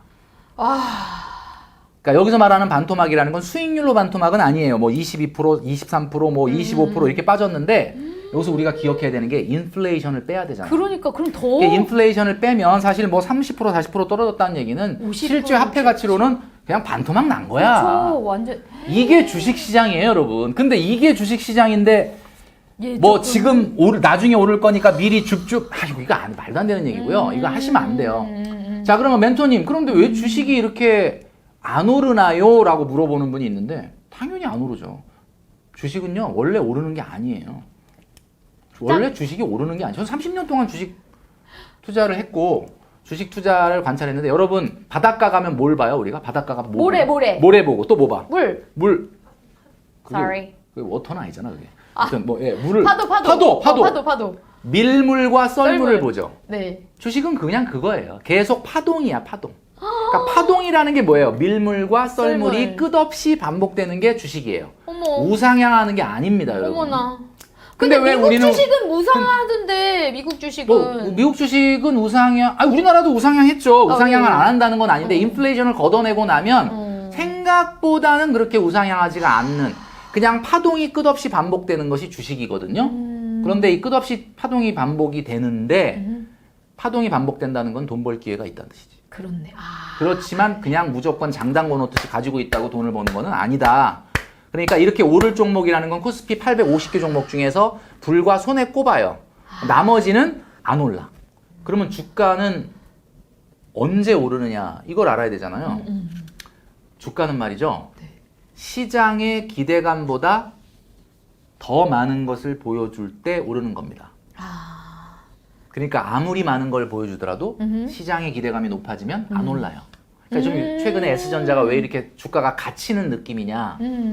그전에는 왜 올랐느냐. 지난 10년간 174% 이렇게 많이 오른 이유가 뭐예요? 시장에서 기대하는 거 이상을 계속 보여줬기 때문에 그렇죠. 지금도 우리나라 그렇구나. 기업들이 성장을 안 하는 건 아닙니다. 영업이익을 몇십 조, 심지어 몇십 조서부터 몇 조까지 돈을 벌어요. 그러나 왜 주가는 갇히느냐? 시장의 기대감이 더 크기 때문에.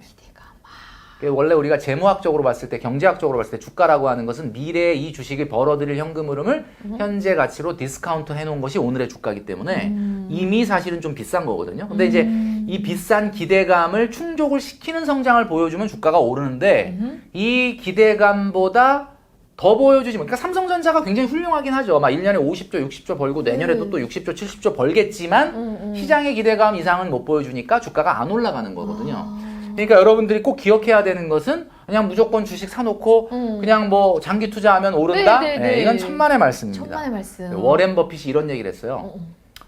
10년 투자할 기업이 아니면 단 10분도 맞아. 투자하지 말라. 이 얘기는 10년 투자하라는 뜻이 아니라 10분 안에 팔아라 그 뜻이에요. 하지 마십시오. 거래세만 내고. 그래서 여러분 근데 분명히 주가는 파동이기 때문에 주가는 돈을 벌 기회가 오기는 오죠. 와. 그러니까 그때 되면 알려드릴게요. 아직은 우리 주린이한테는 조금 시장이 조금 무르익지 않았다고 보여져. 뭔가 지금의 금리 인상, 지금의 금리 인상의 속도가 최소한 꺾이진 않더라도 말이라도 아유 이제 조금 금리 인상 속도 조금 그래도 조금 생각은 해봐야 되지 않을까라는 정도의 뉘앙스라도 시장에 나올 때 시작을 해야지. 지금 터널의 저 끝에 빛쪽 하나도 안 보이는데 지금 한다는 것은 좀 아니다라는 말씀을 드리고요. 지금이 바닥이라고 주장하는 많은 이 방송과 유튜버 분들, 뭐 그분들이 말을 맞을 수도 있겠죠. 그분들의 근거는 뭐냐면 지금 코스피가 2,485포인트가 PBR 1이라고 합니다. 2,485가 PBR 1. PBR 1이라는 게 뭐냐면 주당 순자산과 주가가 같은 시기를 얘기하는 거죠.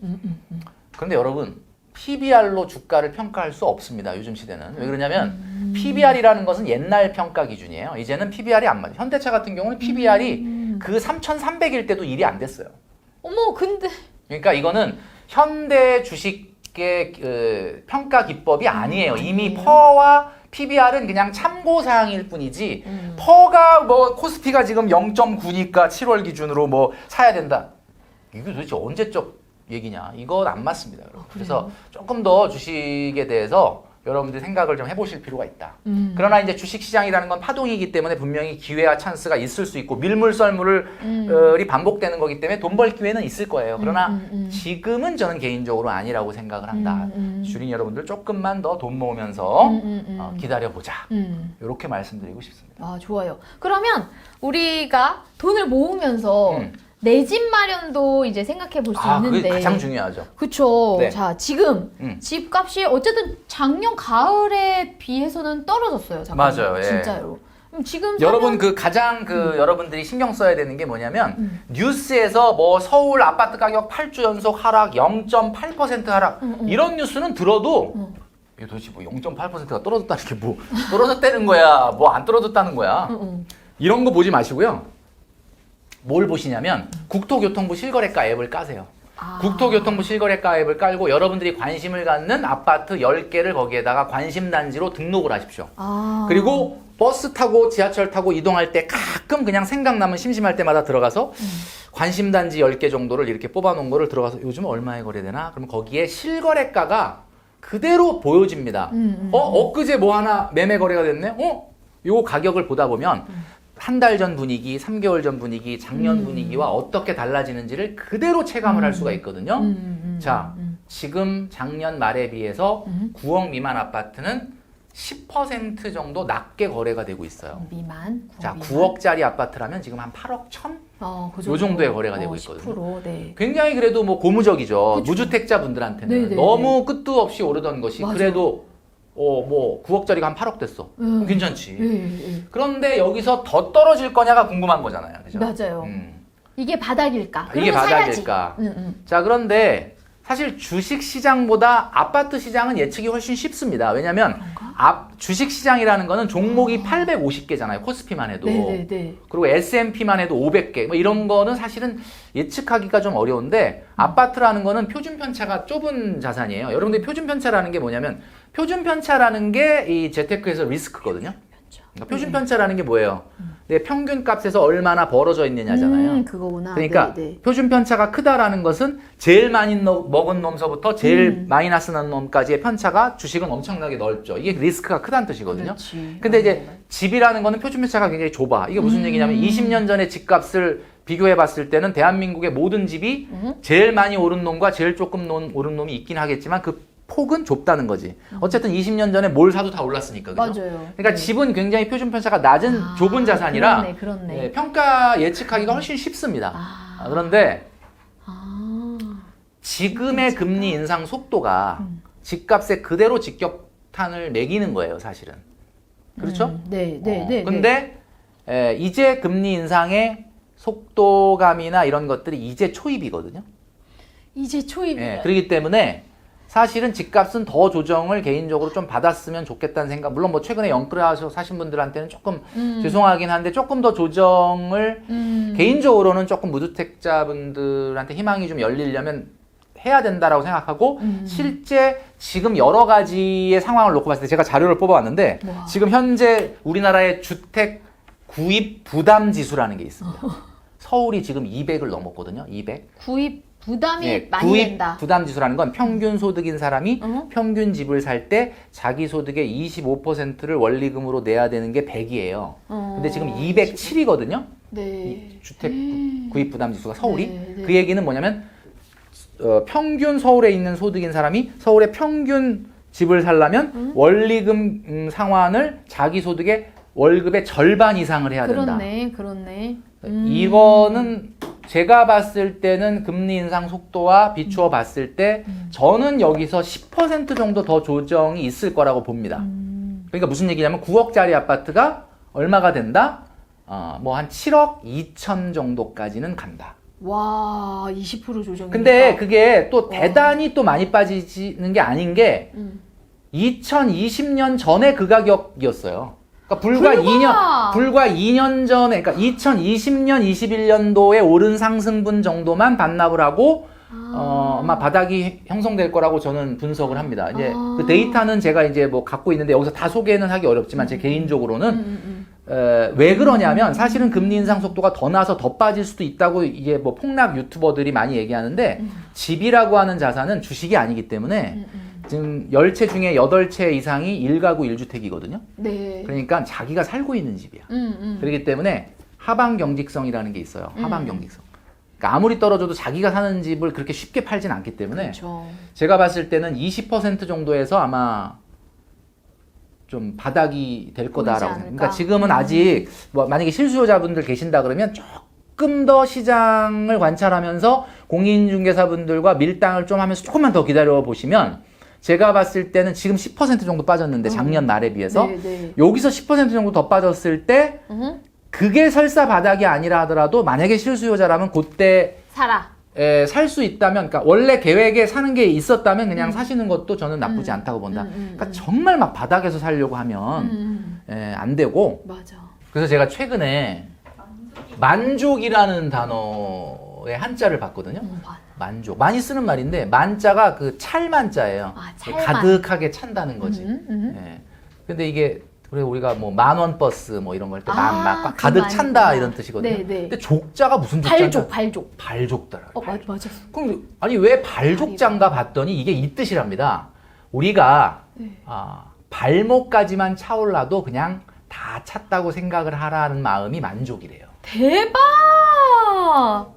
그게 이렇게 아주, 차는 게 아니라 발만 차도. 발만 차도 그래 그냥 충분하다라고 느끼는 이 느낌이 바로 이 만족이다.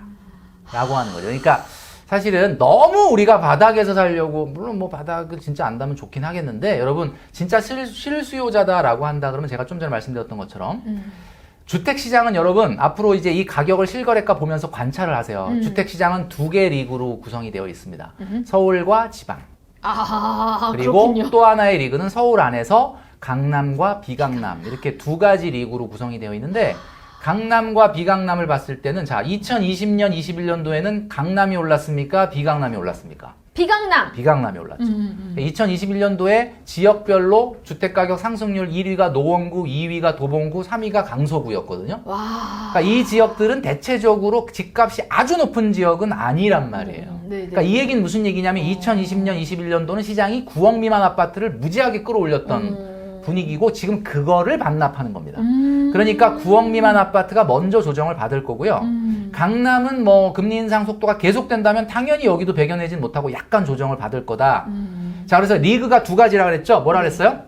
서울과 지방, 그다음에 강남과 비강남. 자, 강남과 비강남 언제 오르는지 지금부터 말씀드리도록 할게요. 두구두구두구. 자, 강남과 비강남 언제 오르느냐? 주택 시장은요. 네. 강남이 먼저 오릅니다. 그다음에 항상 비강남이 따라잡아요. 이 따라잡는 걸 우리가 키 맞추기 시장이라고 하거든요. 오르고 키 맞추고, 네. 오르고 키 키 맞추고, 맞추고. 오르고 키 맞추고를 계속 반복을 합니다. 자, 그러면 2017년, 18년, 19년은 강남이 올랐던 올랐지. 시기예요. 맞아. 맞네. 그리고 2020년, 21년도에 키 맞추기가 시작이 된 거죠. 맞네. 그리고 다시 바람의 방향이 바뀌어서 지금 이제 다시 뭐 가능 오르는 건 아닌데 자, 이 사이클이 우리가 이제 영어로는 뭐라고 하냐면 네. extension, 그 다음에 contraction 이 2가지라는 걸 단어를 쓰는데 extension은 이제 그 말 그대로 확대되는 거죠. 강남과 비강남의 시장이 가격 차이가 확대되는 국면이 있고요. 이 사이클이 있고요. 그 다음에 contraction 좀 줄어드는 네. 국면이 있어요. 익스텐션과 컨트랙션이 계속 반복되는 시장인데 보통 3년 정도로 나타납니다. 그러니까 3년은 막 강남이 올라. 3년. 그리고 그 다음에 따라잡기가 한 3년 또 시작. 이거 계속 반복이 되거든요. 그렇구나. 자, 그러면 여러분들이 만약에 1주택자야. 나는 지금 9억 미만 아파트가 있는데 이제 강남으로 좀 이사 가려고 그래. 내가 좀 중저가 아파트를 갖고 있는데 돈을 좀 벌어서 이걸 팔고 조금 더 상위 지역으로 가려고 그래. 그럼 언제 팔아야 돼요? contraction. 그렇죠. 컨트랙션이 있을 때. 네. 축소되는 시장에서 팔아야 되는 거죠. 그렇네. 그럼 축소될 때 팔고 빨리 위로 갈아타요. 근데 반대로 익스텐션이 되는 때 팔면 가랭이 찢어지는 거죠. 그렇죠. 왜냐면 내 거는 싼데 그렇죠. 비싸지니까. 그러니까 네. 여러분 그러면 이 시장이 왜 반복되는지를 지금부터 말씀드릴게요. 경기와 매우 밀접한 관련이 있습니다. 경기가 살아나는 국면에서는 강남이 먼저 올라가요. 아닙니다.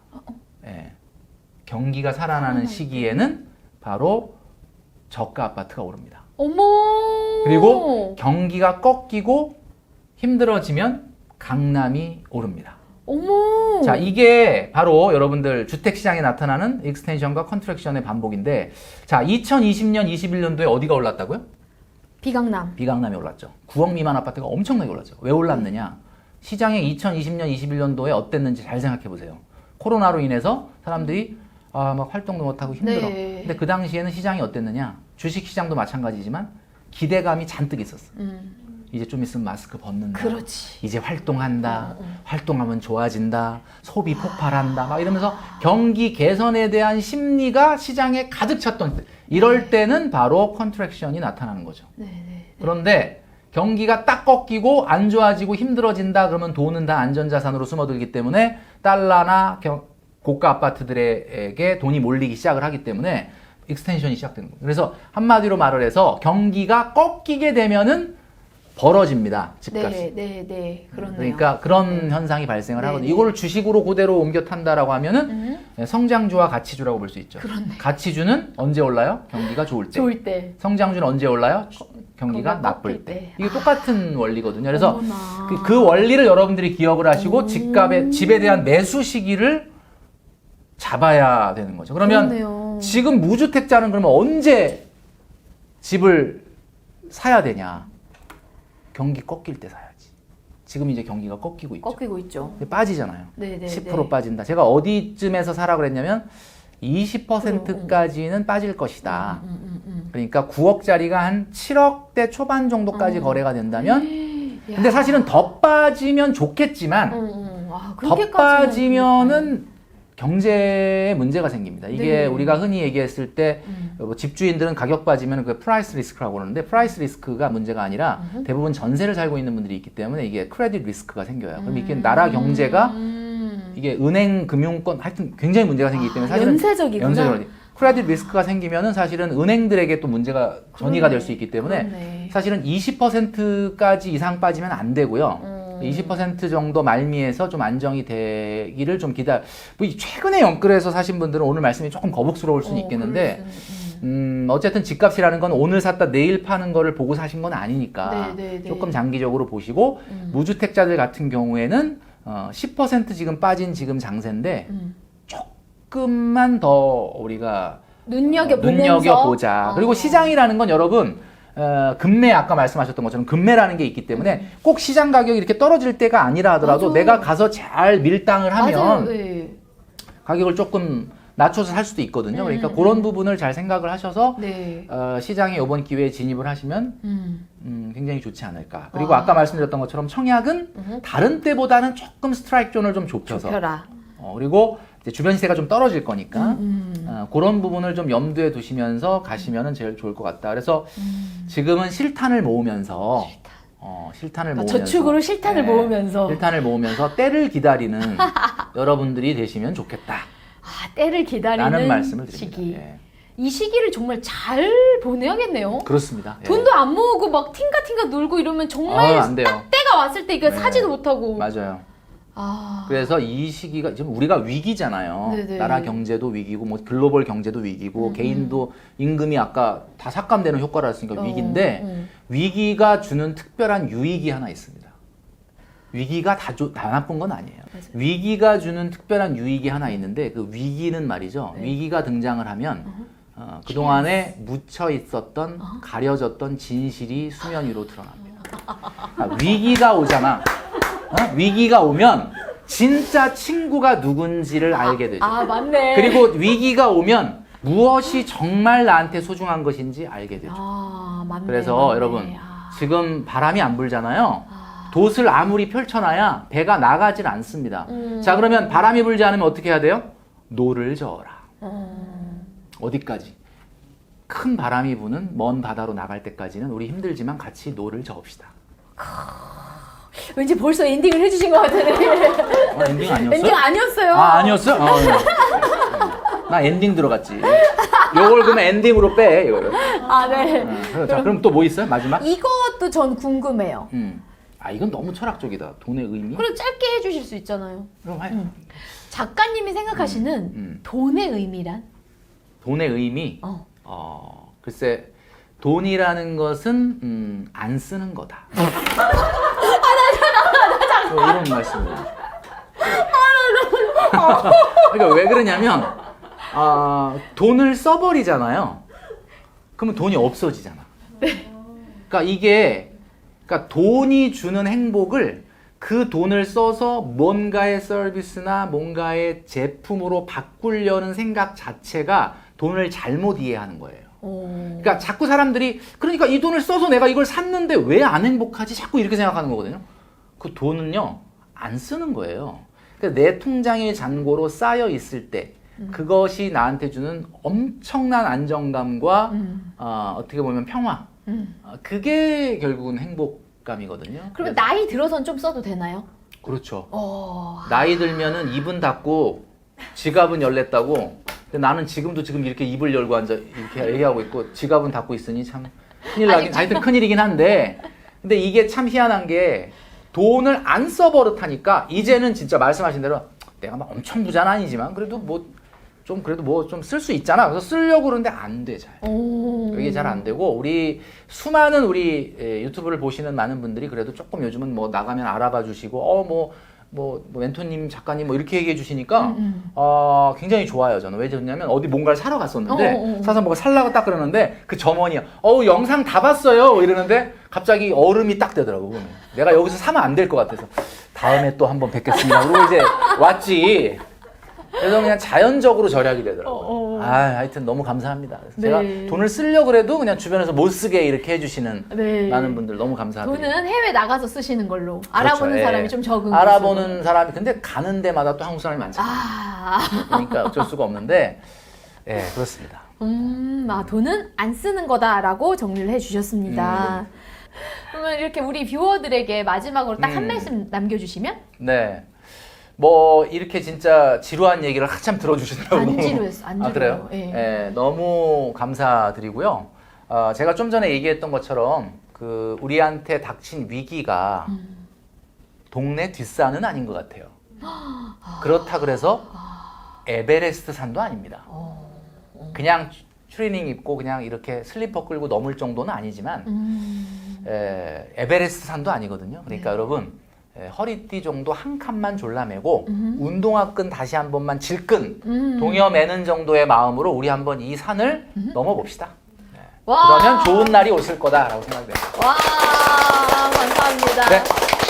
네, 우리 MZ세대 여러분의 경제적 독립을 위한 본인만의 노력은 오늘도 계속됩니다. 여러분 영상 좋으셨죠? 좋아요 꾹꾹.